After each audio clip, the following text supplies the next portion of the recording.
John and Dave went to school together. Yeah. And then you joined, and then Tony, and Zoidus, and then Jason. How many years has it been now? 15. Is it really that long? Yep. Oh man. Dave and I have been since 5th grade, so that's even longer. Oh, I haven't been in the band for 15 years. Yeah. Really? Yeah. Actually, come to think of it, I guess I have. It's 16 now.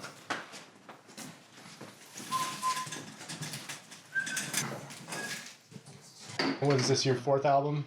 We have a couple EPs for full lengths. We probably have 5. 6th, maybe? 6th. If you count Shish. No, don't count that one. 5. So. I mean, but you should count it. Shish is the first Well, one. these guys weren't on it. Like, Ryan and Jay weren't on it. We had 2 before that even. You and I, Dave. Yeah, the Adventures of Captain Coconut. I don't know if you'd really consider that a release, John. It was on cassette and it was duped on my boombox. I mean, They sold like crazy. Mr. Ward. Jason's here. Mr. Ward's here. Surprise! Happy birthday. Hey, thanks. Jason Ward. I had moved back to Maine from Florida. I did a stint down there in college. I had heard of Rustic Overtones the year before. A friend of mine gave me the Smog cassette. There used to be a magazine in Portland called Cradle, like about 15 years ago, something like that. I was itching to join a band, and I thought, well, I'll try my hand. I'll put an ad in there. It cost me $5 to put an ad in there, and one of the people that answered was Dave.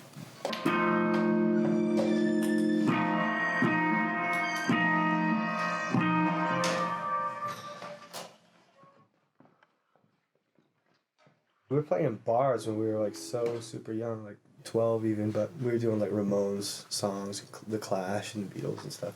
You guys just play on flatbeds too, didn't you? For parades. Yeah, parades. We did a lot of like Shop and save openings. yeah, my dad worked for Hannaford Brothers, and he'd always get us gigs like he'd be like, hot dogs are on sale this week. I can get you a band, you know what I mean? The bands sell hot dogs like crazy, so like they're just like, all right, let them set up.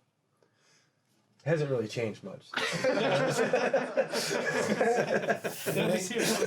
The only difference is that Hannaford won't hire us anymore for gigs.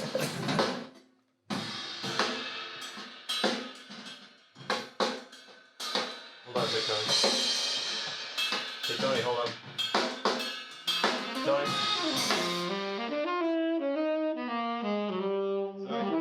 Sorry. What? Can you not hear him? No, I can't hear it. Oh. Hey Mark, I got a question for you. Yeah. On the tune that we're playing horns on, Yep. it would be cool if we could all crowd around one mic. It's really mellow. The whole song's super quiet. Okay. It's brushes and acoustic guitar and stuff. That's fine. Okay, Dave. Can I get the Rhodes?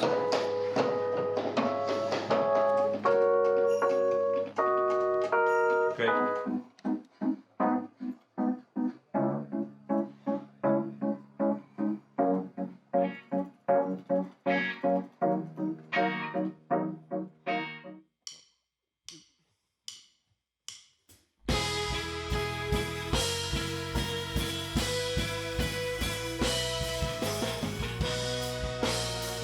It's rough, the war was over, but now the war's not over. It's like a sign to warn you, the way you feel is only normal. I feel a new wave coming. It's what the kids are into, but they aren't children anymore. It's what the old folks been through. It's why your baby's born. This is a new day. If it's just the same with you, what's the fuss all about? This is the new way out. I found a new way out. If you don't wanna make a change, you should shut your mouth. I think playing music with this group of guys means a lot more than just playing music. We got to have life without it for a while. From 2001 to 2007, and that was sort of enlightening, I thought. So it wasn't life without music, but it was. Well, it was life without the band, though. A couple of us just got kind of burned out on it. Less on the band and more on everything surrounding it. The deals we had gone through that fell through, and just the being out on the road and just hustling and chasing and chasing and chasing constantly.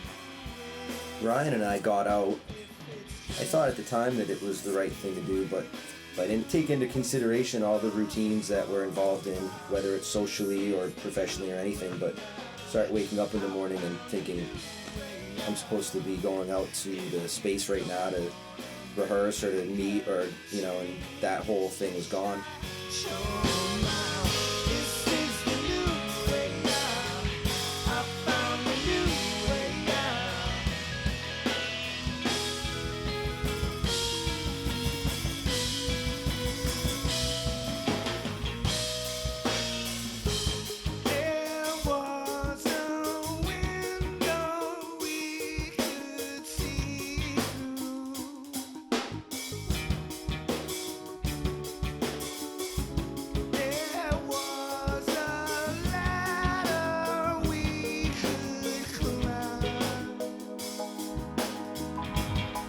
And then eventually you are forced to move on and find different things to do.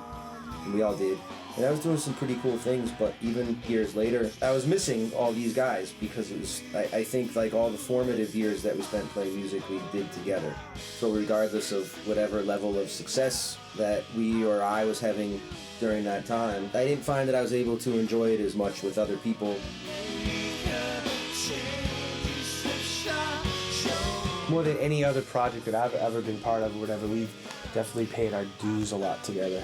We brought cans with us on the road and a little stove and ate like that. When you go through that kind of stuff with people, you know, you can pretty much deal with anything that, you know, life throws you, you know, so you kind of feel like those people are important people to have around you. When you're making music, it takes that to another level. There used to be a blueprint for how to be in a band and reach some degree of success, and it, you know, ultimately was a record deal. We came in at the tail end of this, like, really, you know, extravagant, like, you get a record deal, it's like, you know, like a big sweepstakes prize. And we got a little taste at the end of it, and it wasn't much longer after that they started doing, like, all these different new deals, like these 360 deals and stuff, where they're taking more of your stuff and not really giving you anything, you know? So you don't have to sign everything over to a label anymore, but now you actually have to be the label. Now you have to be computer savvy. You have to know about advertising and things that admittedly I'm not very good at. I didn't spend any time learning about how to work computers because I was playing music.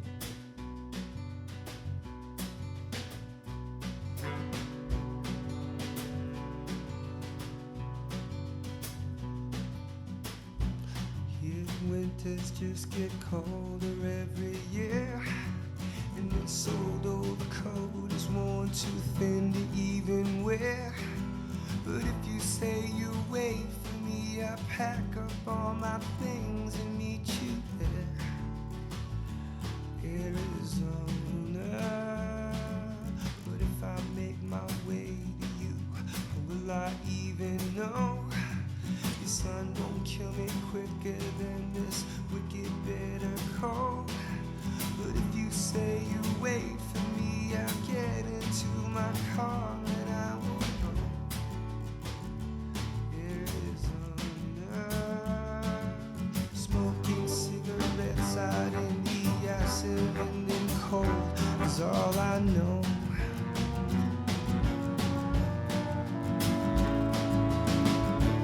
Arizona, take me in your arms and keep me warm. A place I can start over, find a little space where I belong. In Arizona, in Arizona.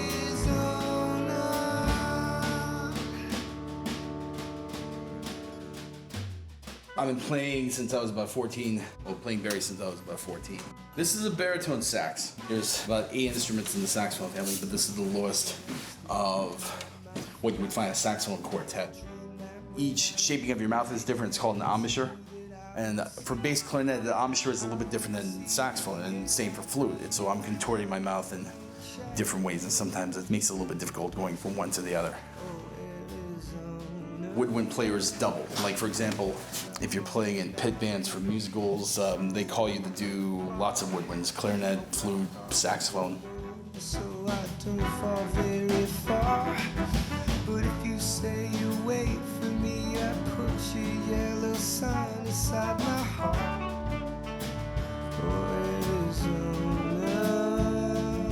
standing on this corner in the icy windy cold, it's way too dark.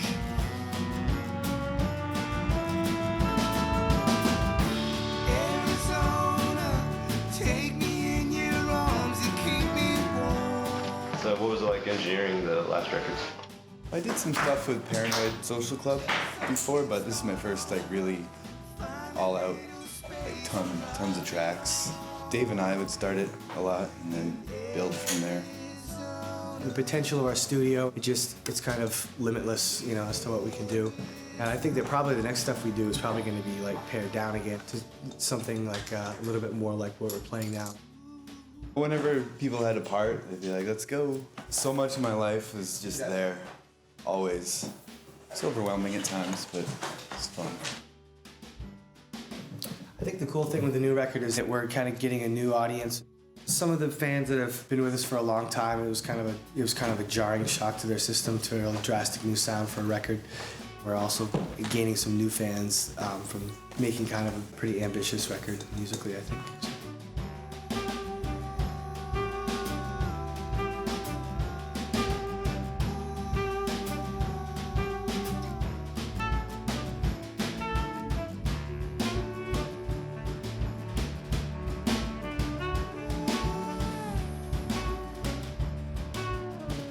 I remember the day when we would like get a song fully together in practice, play it out live.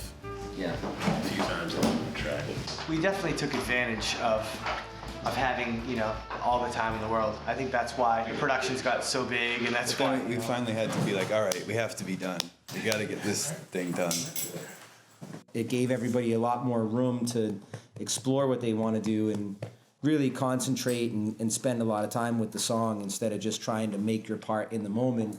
You got to kind of have the demo of it and really chip away at it. I think in the end, it all turned out for the better.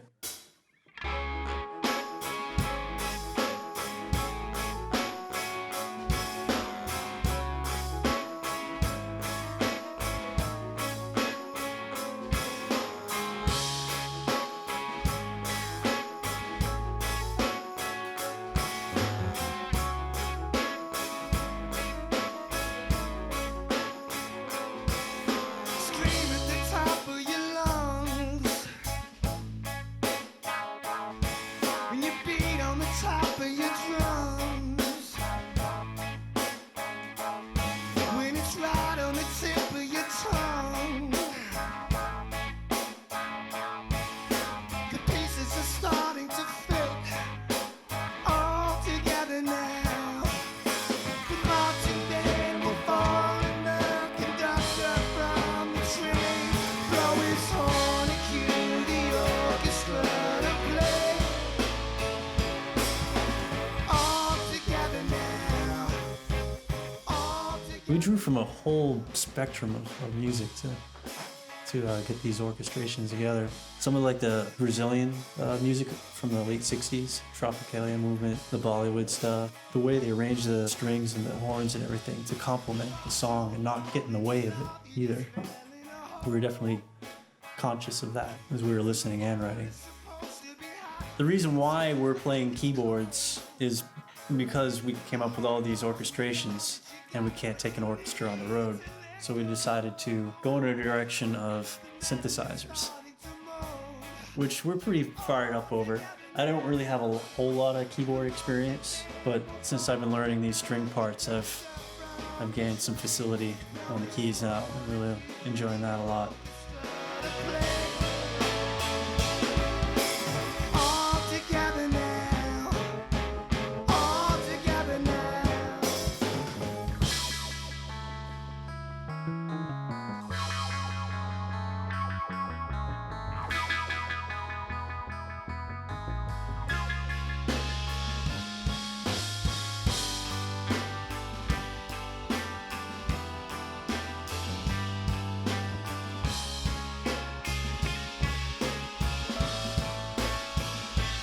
It was a learning process, like recording a 5-piece string section in our own little studio, getting 5 of them to play together in time and in tune.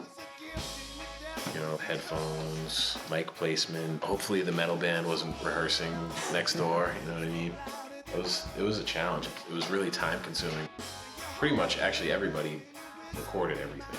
Like yeah, for the most part, like a lot of live takes. Yeah, we didn't do a lot of editing or. But also to the credit of the musicians that we used, we were super impressed with the people that came in and did the work. And they were excited to do it, which helped a lot too. We call them to do a session, give them a couple days notice, and they'd all show up on time. They kind of go over the pieces, probably for about like a half hour, an hour. They'd come up with a consensus on bowings and phrasings, and how to play it as a group. Things that we didn't necessarily think of. So they would kind of help us do the editorial work in the end.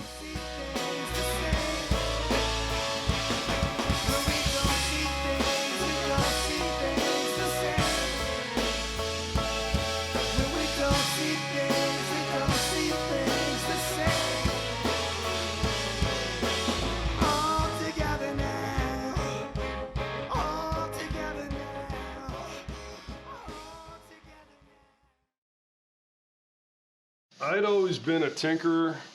You know, I was the kid that, you know, would get a radio and take it apart, and most of the time get it back together.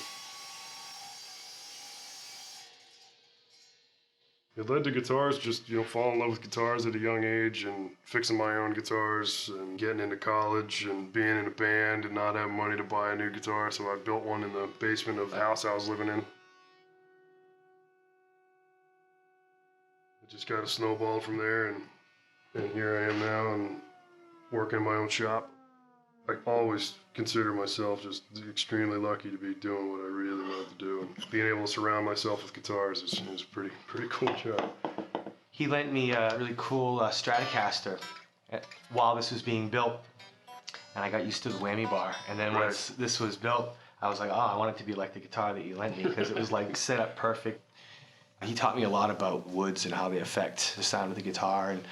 And I tell him, you know, records that I liked, guitar sounds that I liked, guitar players that my style kind of resembled. And he told me, you know, what kind of pickups, what kind of wood, you know, get you that sound. And that's basically where this guitar came from, less from like a technical aspect and more from like a love of music. That's the fun of being a completely custom builder, is getting a rapport individually and directly with, you know, a guy like Dave or any one of my customers. Yeah. And I like to see that it's worn in, man. These are made to be played. It looks really comfortable too. Yeah, it is. I'll take a slab of wood. It's like this, and I'll resaw it right down the middle on my bandsaw, so when you open it, you get that mirror image on both sides, which is called a book match.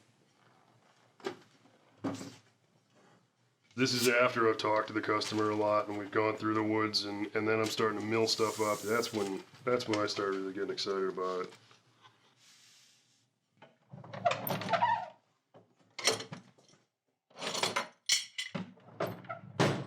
And then the whole time after that, you're just waiting to get it done and plug it in and hear what it ends up sounding like. Which you think you know, you're always surprised. Done. Exactly how I built yours. I love it, 'cause, you know, a lot of guys up here, a lot of folks have had really nice instruments. They appreciate it a lot more to be able to bring their guitar to a builder and someone that they can talk to directly and say, here's my guitar, let's look at it, and not drop it off at a store that might not get touched for 2 or 3 weeks. And it's an ongoing, changing, evolving kind of process where I'll find something I don't like about my design, or somebody will ask for something new, and then I'll start incorporating that to my guitars. So then when you get a guy like Dave, when he comes in with an original guitar idea, it's a lot of fun to break it down to the bottom, start from scratch, design it, draw it all out, and then go from there. So this is the Stets bar.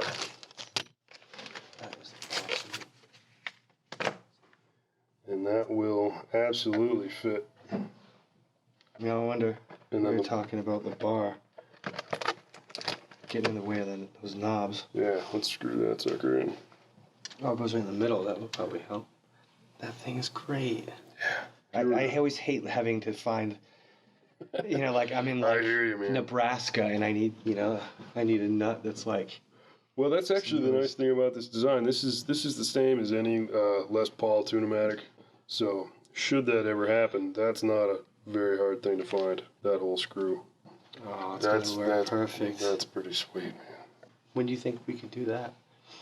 I would probably need a couple days because it could very well happen. I'll need to shim that neck just to get the angle right. Because if I fire this on right now, the action will probably be a little too high.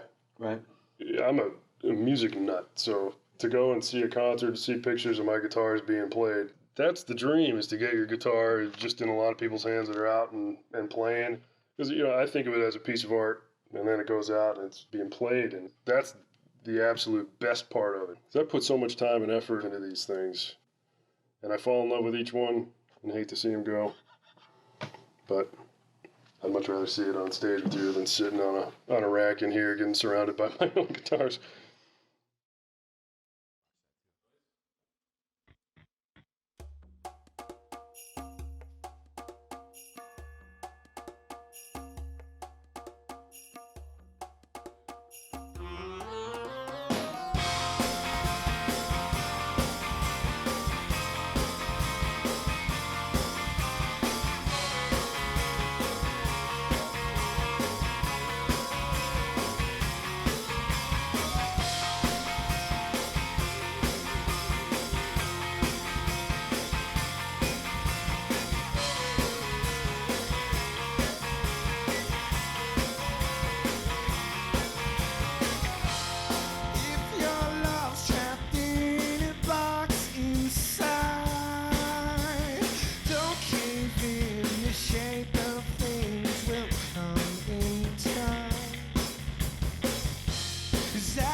Does